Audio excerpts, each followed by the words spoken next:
welcome back to my YouTube channel!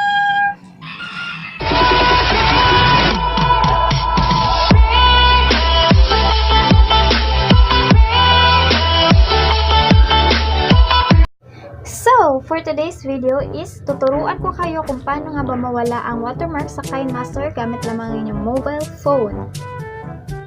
Dati guys, gaya nyo, naghahanap din ako ng video editor na walang watermark.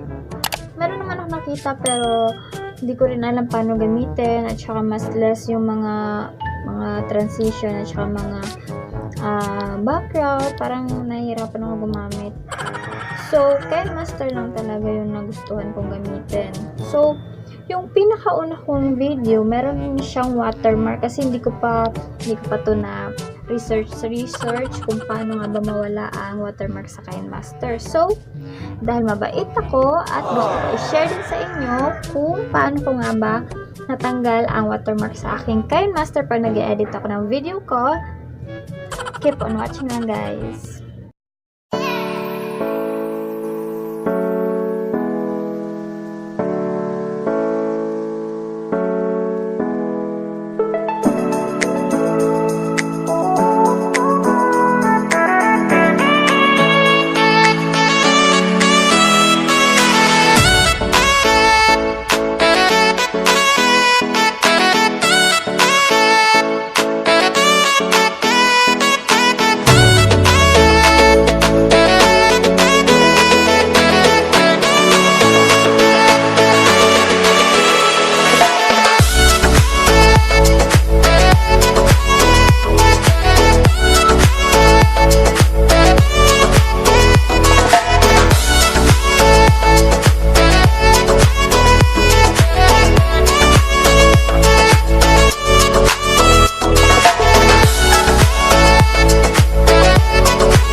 hope na may natutunan naman kayo sa video ko na to ngayong araw. Alam mo naman nagustuhan nyo itong video na to kasi syempre, meron namang iba kasi na hindi nila alam kung paano nga ba mawala yung watermark sa Kinemaster pa nag-edit sila. So, give this video a thumbs up and don't forget to subscribe and hit the notification bell button para lagi kayong updated sa mga na-uploads ko.